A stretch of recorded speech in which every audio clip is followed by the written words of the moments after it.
천륜입니다. 진리입니다. 어떻게 보면 인생도 이와 같이 농사 짓는 것과 같습니다.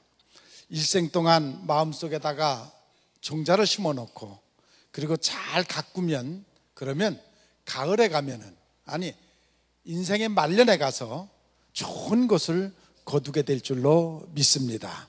그런데 심지 않고 가꾸지 않고 거두려고 하는 것은 어리석은 일입니다.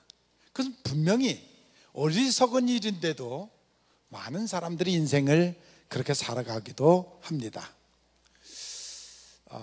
꽃이 없는 봄, 또 풍성하게 그 녹음이 없는 여름, 그것보다도 열매가 없는 가을은 더 처량한 가을이 될 수밖에 없습니다. 인생은 나면서부터 씨를 뿌리고 매일매일 자신을 가꾸어가는 그런 삶을 사는 것입니다. 마음으로 마음 안에 씨를 뿌리고 그리고 그것을 가꾸어가는 것입니다. 생각 안에 씨를 뿌리고 그리고 그것을 가꾸어가는 것입니다.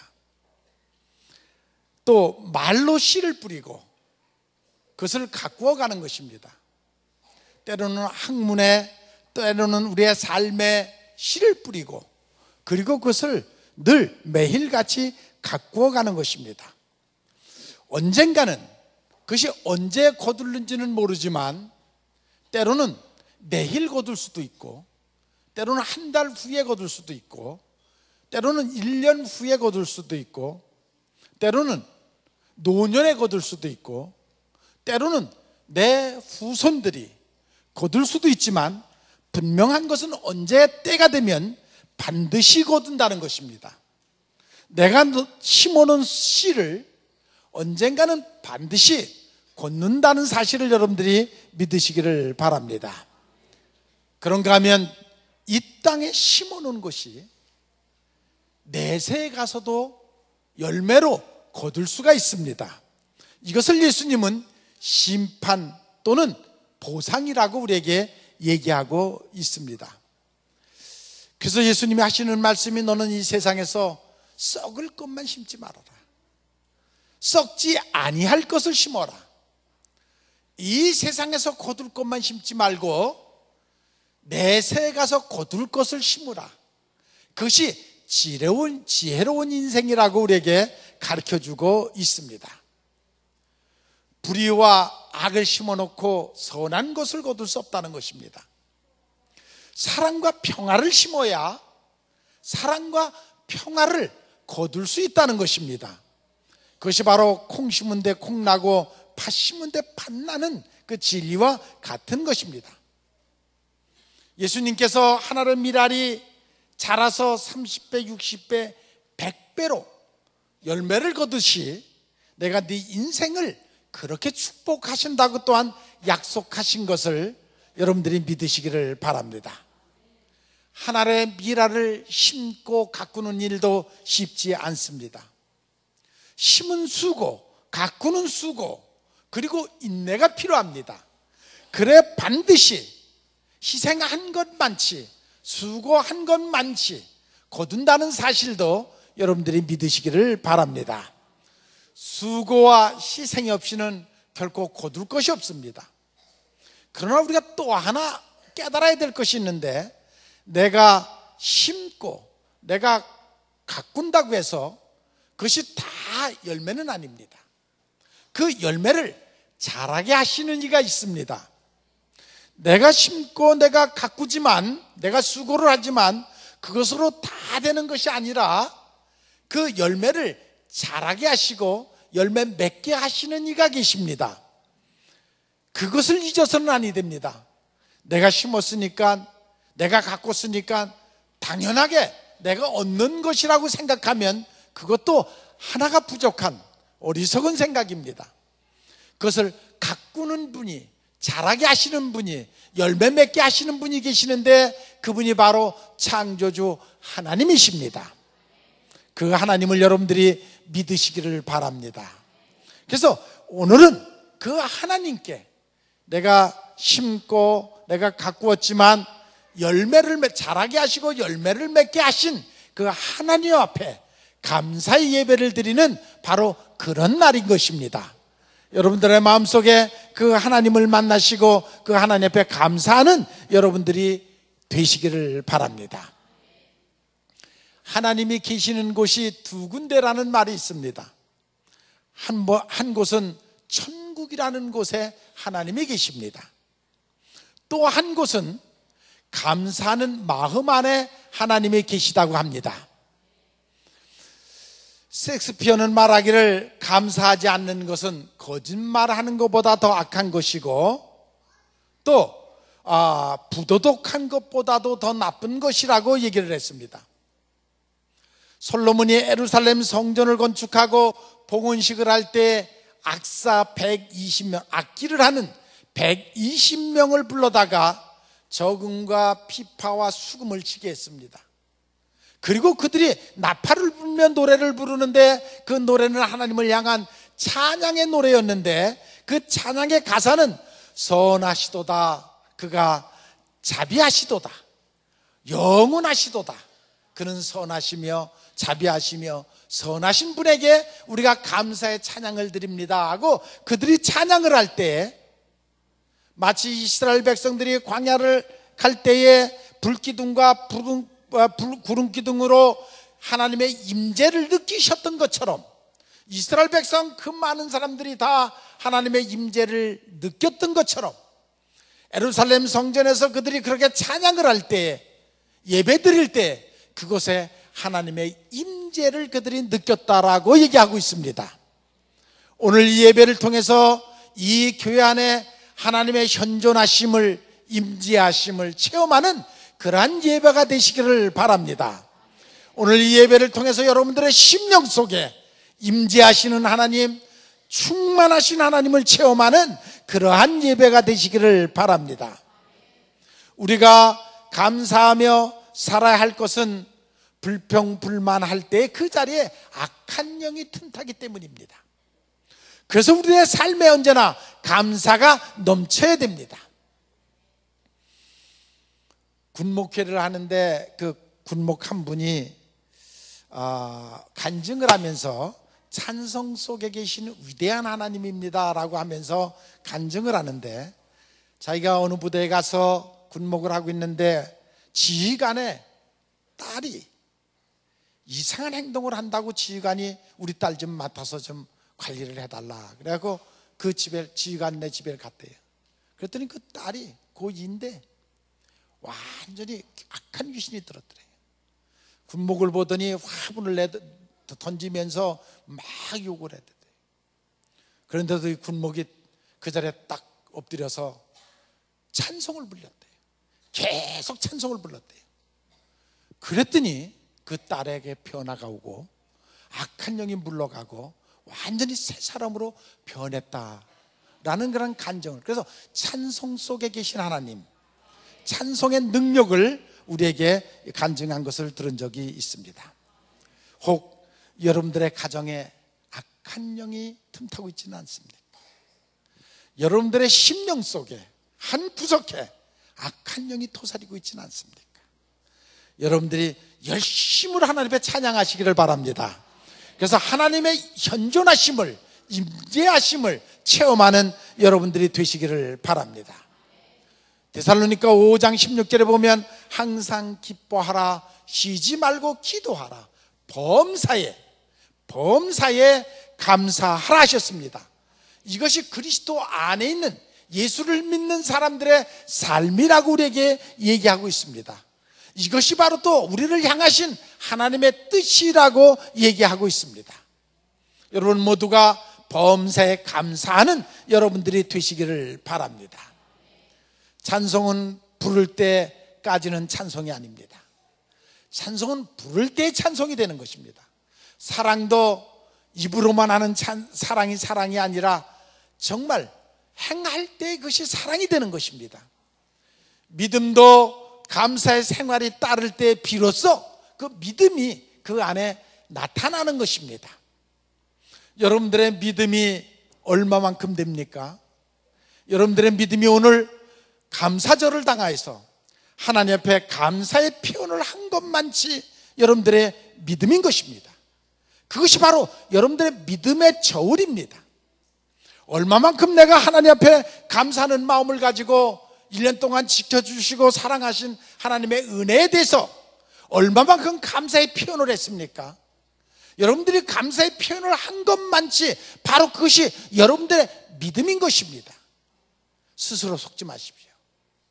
전혀 행위는 없고 입으로만 하는 감사는 그것은 절대로 감사가 아니고 그것은 절대로 믿음이 아닌 것입니다. 여러분이 행한 것만치 여러분의 믿음이 얼마인 것을 알고 싶으면 여러분들이 오늘 지금 하나님 앞에 얼마만큼 감사를 했느냐에 따라서 그것이 바로 여러분들의 믿음의 분량입니다. 그 수준만큼 여러분들이 지금 믿음을 갖고 있는 것입니다. 시편 103편 오늘 읽어드린 본문 2절에 보면 내 영혼아 여호와를 송축하며 그의 모든 은택을 잊지 말지어다. 그가 네 모든 죄악을 사하시며 네 모든 병을 고쳐주셨느니라. 믿습니까? 여러분들의 모든 죄를 사하여 주신 하나님, 그리고 보이지 않는 손으로 여러분들을 죽음에서 건져주신 하나님, 영육간에 건져주신 하나님, 그 하나님 앞에 감사할 줄 아는 여러분들이 되시기를 바랍니다. 10,000가지 은혜 중에서 가장 귀한 것은 나의 죄를 용서해 주셨다는 것입니다.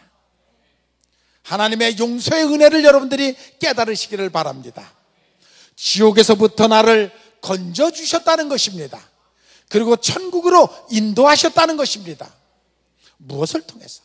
독생자 예수 그리스도를 그 높은 보좌에서 이 천하고 약한 인간의 모습을 입고 인간으로 오셔서 인간도 감히 지지 않는 그 가장 흉악한 십자가, 죄인이 지는 그 십자가를 짊어지시고 거기서 희생하심으로써 우리를 그 죄로부터 건져서 천국 백성 삼으셨다는 것입니다. 그 하나님의 아들을 핏값으로 십자가에 내어주시고 그 값으로 우리를 구원하셨다는 것입니다. 그 은혜를 여러분들이 깨닫고 감사하는 여러분들이 되시기를 바랍니다.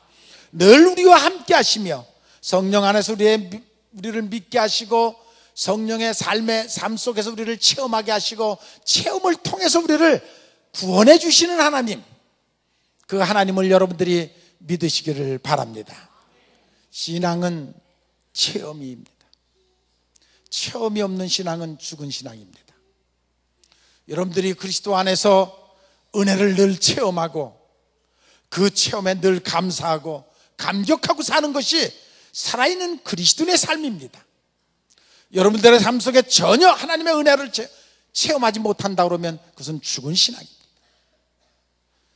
여러분들이 하나님의 말씀 안에서 하나님의 은혜를 늘 체험하는 여러분들이 되시기를 바랍니다. 형식적인 감사가 아니라 체면이나 세우기 위한 감사가 아니라 정말 여러분들 심령 저 깊은 곳에서부터 엎드리기만 하면, 묵상만 하면 하나님의 은혜가 감사해서 정말 샘솟는 것처럼 감사가 넘치는 그 은혜가 여러분들에게 있기를 바랍니다.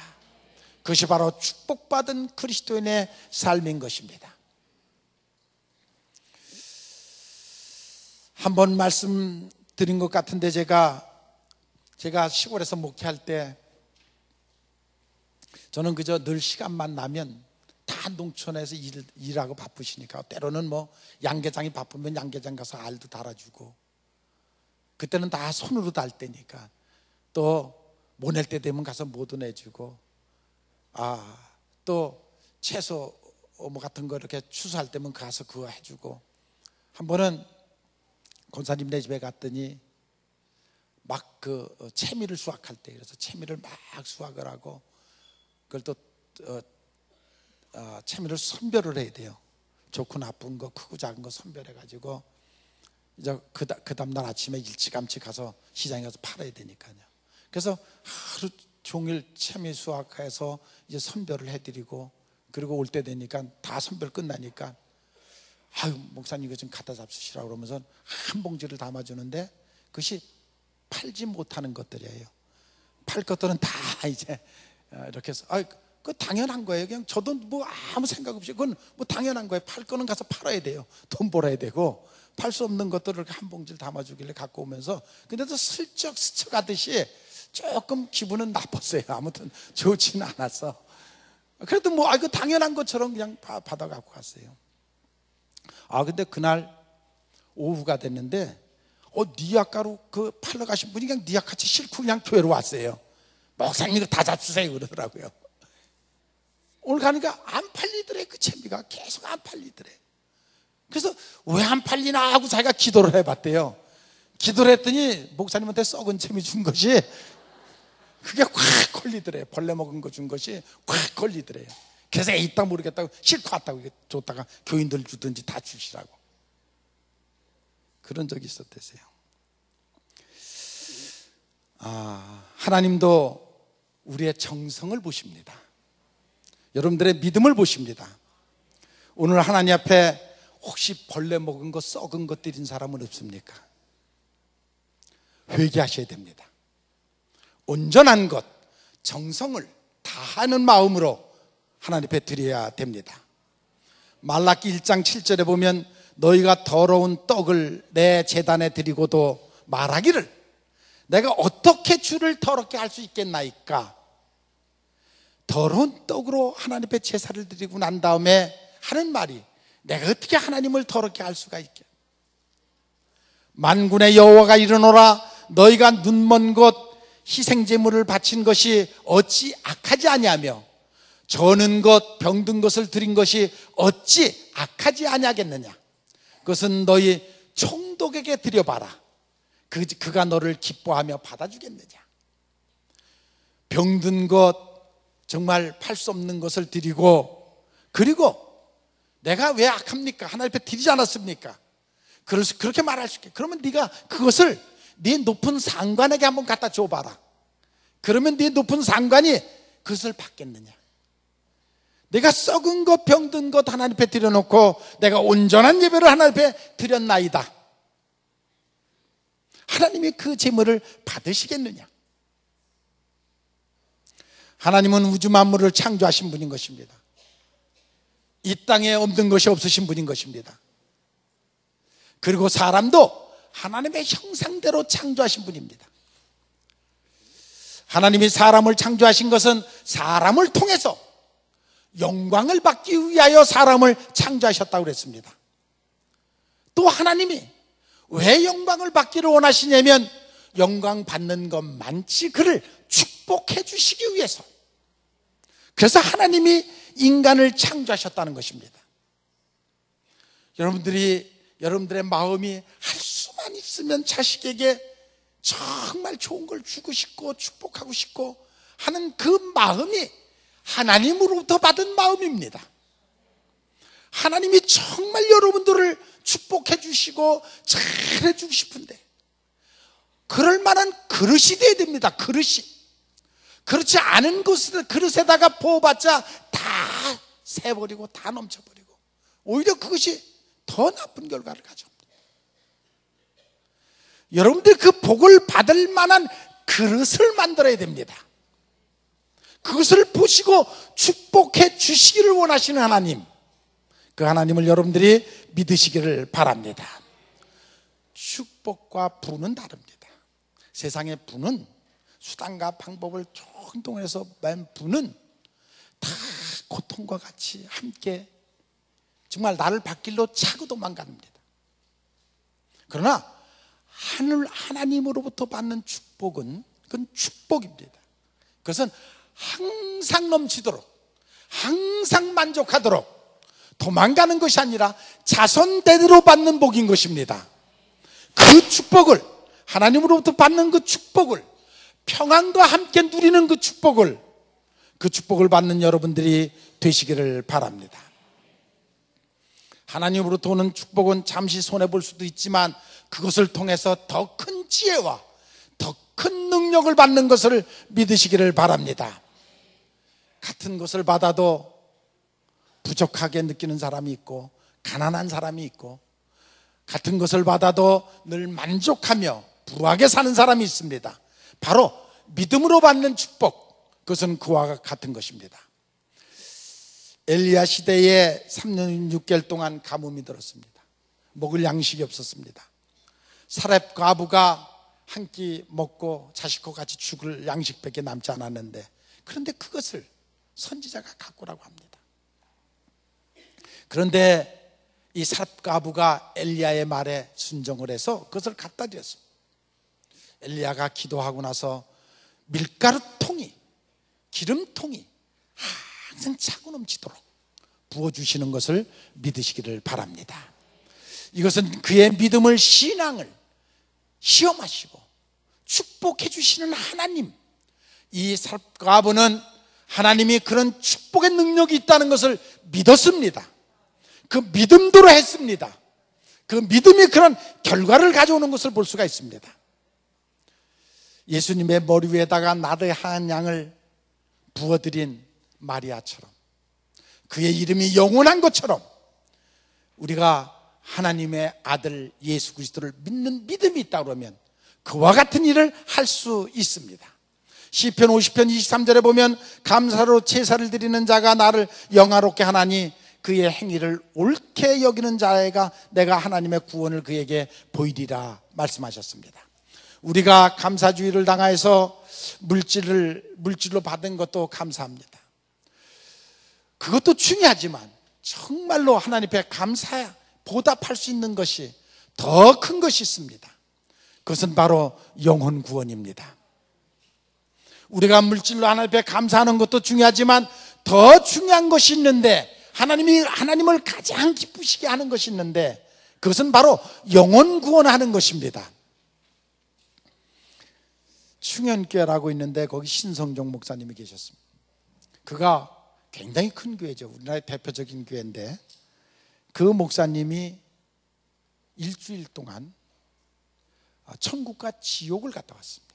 그리고 그가 쓴 책을 보니까 천국과 지옥이라는 그 책을 썼는데, 천국에 가보니까 천국에서 제일 큰 영화를 누리고 있는 사람들이 바로 복음 전하다 순교한 사람들, 그 사람들이 최고의 영화를 누리고 있더라고요. 순교한 사람들. 그 다음 영화를 누리고 있는 사람들을 보니까 끝까지 전도해갖고 많은 영혼을 전도시킨 사람, 구원시킨 사람, 그 사람이 천국에서 큰 영화를 누리고 있다는 것입니다. 여러분, 이것은 사실입니다. 성경에 보면 전도한 것 많지 그 면류관에 별이 빛난다고 했는데, 바로 이 세상에서 표현되는 말입니다. 별이 많은 것 같이, 많은 것처럼 권세가 있는 것처럼 천국에 가서 여러분들이 전도를 많이 한 것처럼 그 영화를 누리는 것을 여러분들이 믿으시기를 바랍니다. 인간은 몸과 정신과 영이 있습니다. 영은 푸누마라 그러고, 혼은 푸시겐이라 그러고, 몸은 쇼마라 그럽니다. 이것은 인간에게만 있는 것입니다. 이 쇼만, 우리 푸누마는, 영은 인간에게만 있는 것입니다. 이 영이 떠나면 그것은 짐승과 같습니다. 인간으로부터 영이 없으면, 영을 빼내면 그것은 짐승과 같은 것입니다. 이 식물들은 몸뚱아리만 있고, 짐승은 몸과 혼이 있습니다.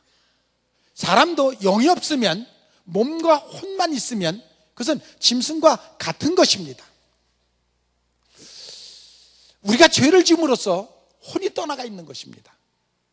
혼이 떠나가 있는 그것이 지금의 인간의 모습. 그래서 그 영을 다시 우리가 마음에 모셔야 됩니다. 그래 영의 사람이 되고, 그래야 그리스도인이 되고, 바로 그 영이 천국으로 우리를 이끄는 것입니다. 우리가 죄를 고백하고 예수를 믿으면 그 영을 다시 모실 수가 있는 것입니다. 육신은 껍데기입니다. 육신 속에 혼이라는 것이 있고, 그 혼 속에 영이 들어 있습니다. 그 영이 알맹이인 것입니다. 껍데기만을 위해서 인생을 사시는 것을 어리석다고 말합니다. 많은 사람들이 껍데기, 이 포장지, 그것만을 바라보고, 그것만을 화려하게 하고, 그것만을 위해서 사는 인생을 예수님은 어리석은 자라고 합니다. 너희는 너희 속에 있는 영을 위하여 살라고 우리에게 얘기하고 있습니다. 하나님이 이 땅에 교회를 세우신 목적도 바로 그 영혼을 키우기 위해서, 성령을 보내신 것도 그 성령을 마음에 모시게 하기 위해서 보내신 것을 여러분들이 깨달으시기를 바랍니다. 그래서 오직 성령이 너에게 임하시면 너희가 권능을 받고 예루살렘과 온 유다와 사마리아 땅끝까지 이르러 내 증인이 되리라 하셨습니다. 하나님이 가장 기뻐하시는 일도 영혼 구원인 것입니다. 디모데전서 2장 4절에 보면 하나님은 모든 사람이 구원받으며 진리 가운데 이르기를 원하신다고 했습니다. 우리가 복음 전파하는 일이 얼마나 중요한 것을 여러분들이 아시기를 바랍니다. 그런데 왜 우리가 하지 못하고 있습니까? 신혼부부가 결혼을 하면 당연히 이제 애를 낳아야 되겠구나, 그 당연히 알고 또 그렇게 해야 되는 것입니다. 그런데 요즘 애를 안 낳으려고 합니다. 안 낳으려고 하는 이유 중에 첫 번째는 두려움이 있습니다. 애 낳으면 걔 때문에 내가 자유롭지 못하고 편안하지 못하고 키우기에 힘들고 이런 두려움이 있습니다. 그냥 이대로 둘이서 그냥 현실 속에 안주하면서 사는 것을 최고로 생각을 합니다. 여러분, 인생은 편안하기 위해서 온 것이 아닙니다. 정말 편안하면 죽으면 편안합니다. 우리는 일하러 이 땅에 보내심을 받은 사람들입니다. 열심히 전도하고 열심히 각자의 맡겨진 사명을 다하기 위해서 하나님이 우리를 이 땅에 보내신 줄로 믿으시기를 바랍니다. 그래서 예수님께서 강권하여 데려다가 내 집을 채우라, 그 영혼을 구원하는 일에 내가 최선을 다하라, 지금도 주님께서 우리에게 그 사명을 주신 것을 여러분들이 깨달으시기를 바랍니다. 그래서 주님을 향하여 주님의 일을 하다가 때로는 힘들고 어렵고 수고를 하고 욕을 먹어도 감사하며 감수할 수 있는 그런 마음이 여러분들에게 있기를 바랍니다. 우리가 부르는 복음성가 중에 갈릴리 마을 그 숲속에서 주님 11제자 다시 만나시사 마지막 그들에게 말씀하시기를 너희들은 가라 저 세상으로 가서 제자 삼으라. 세상 많은 사람들을 세상 모든 영혼에게 달렸나니 가서 제자 삼으라. 나의 길을 가르치라. 내가 너희와 항상 함께 하리라. 세상 모든 영혼이 내게 달렸나니, 오늘 우리에게 주시는 말씀입니다. 세상의 모든 영혼이 내게 달려 있다는 것입니다. 내 가족의 영혼이, 내 형제의 영혼이, 내 이웃의 영혼이 내게 달려 있습니다. 그들에게 전도하는 여러분들이 되시기를 바랍니다. 예수님이 이 땅에 오셔서 굶어 죽는 자, 먹이는 자, 병든 자 고쳐주셨습니다. 그러나 그것이 예수님의 오신 목적은 아닙니다. 예수님의 오병이어의 기적을 행하니까 수천의 무리들이 이야, 예수님을 왕을 삼아야 되겠다, 예수님이 왕만 되면 우리의 모든 문제를 다 해결해 주겠다, 그래서 예수님을 왕으로 삼으려고 하니까 예수님이 산으로 도망가셨다 그랬습니다. 산으로 피하셨습니다. 왜 그러셨습니까? 예수님이 이 땅에 오신 목적이 그것이 아닙니다. 병든 자 고쳐주고 없는 자 먹게 해주고, 그것이 예수님이 이 땅에 오신 목적이 아니라 영혼 구원을 위해서 예수님이 이 땅에 오신 것입니다. 근데 그것을 일삼는 그들이 때문에 예수님이 피해 가시는 그러한 모습을 볼 수가 있습니다. 요한복음 6장 4절에 보면 아버지의 뜻은 나를 본 자가 하나님을 보고 하나님을 믿게 하는 것이 바로 내가 이 땅에 온 목적이라고 말씀하시는 것을 볼 수가 있습니다. 예수님이 굶주린 자 채워주고 병든 자 고쳐주고 그것도 중요하지만 그 목적은 영혼 구원인 것입니다. 우리 교회가 이 땅에 여기 존재하는 이유는 영혼 구원을 위해서 존재한다는 사실을 여러분들이 기억하시기를 바랍니다. 그래서 썩을 양식을 위해 일하지 말고 영혼을 위해 일하라고 오늘도 말씀하고 있습니다.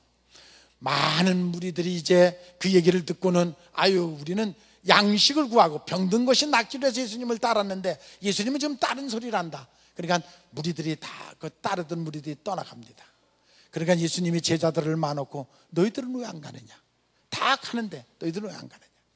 그때 베드로가 말하기를 주여 영생의 말씀이 여기 계시오매 우리가 어디로 가오리까? 여러분, 교회 안에 영생의 말씀이 있는 것을 믿습니까? 여러분들이 지금 그 영생의 말씀이 여기 계심에 내가 어디로 가오리까? 그 믿음이, 그 고백이 바로 여러분들의 고백이 되시기를 바랍니다. 예수님 말씀, 바로 그 말씀이 영의 양식이고 영생의 말씀인 것을 믿으시기를 바랍니다. 그 수가성 우물가에 6번이나 결혼했던 한 여인이 물을 기르고 있습니다. 6번을 결혼했다는 말은 이 세상에 만족이 없었다는 것입니다. 이렇게 살아보고 저렇게 살아보고 이놈하고 살아보고 저놈하고 살아보고 그래도 그 속에 만족이 없었습니다. 이 여인은 갈급했습니다. 그것을 예수님이 다 들여다보고 있습니다. 그래서 예수님이 오셔서 하는 말이, 내가 주는 물을 먹으면 영원히 목마르지 않는다. 내가 주는 떡을 먹으면 영원히 가라지 않는다. 그 여인에게 그 물을 달라. 그 물을 먹은 그 여인은 예수님의 말씀을 먹는 순간 눈이 뜨여지고 이분이 메시아로구나, 그걸 알고는 뛰쳐나가서 동네에 가갖고 내가 메시아를 만났다, 내가 영생을 보았다 외치는 그 여인의 모습을 볼 수가 있습니다. 우리가 예식을 행함으로써 하나님의 말씀을, 피와 떡을 먹고 마시는 것입니다. 밤새도록 고기를 잡았지만 한 마리도 잡지 못한 베드로에게 예수님이 찾아오셔서 그물을 깊은 데로 던져라. 그가 순종하여 깊은 데로 던질 때 그물이 찢어질 정도로 고기가 잡히고 나니까 그 앞에 엎드려서, 주여, 내가 죄인이었습니다, 나를 떠나소서. 비로소 그의 영의 눈이 열리는 것을 볼 수가 있습니다. 베드로를 축복하신 하나님, 베드로의 삶을 변화시키신 하나님, 그 하나님이 지금 우리가 믿는 하나님입니다.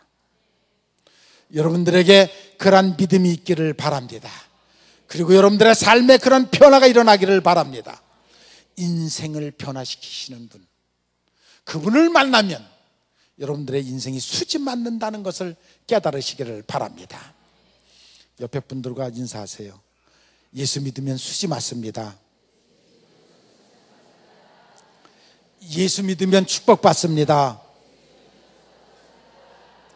예수 믿으면 하나님이 지켜주십니다.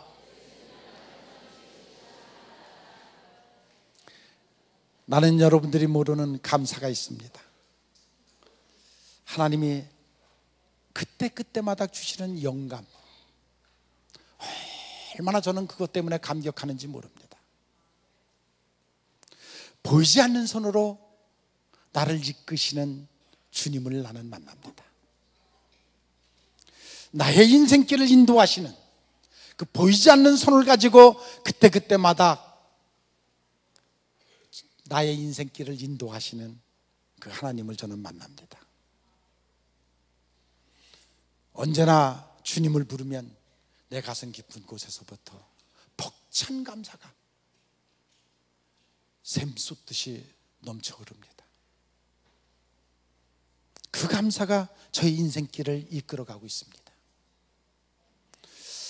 여러분들이 하나님을 만나시고 정말 여러분들 심령 속에 감사가 넘치는, 성령이 충만한 여러분들의 인생길이 되시기를 주님의 이름으로 축원을 합니다.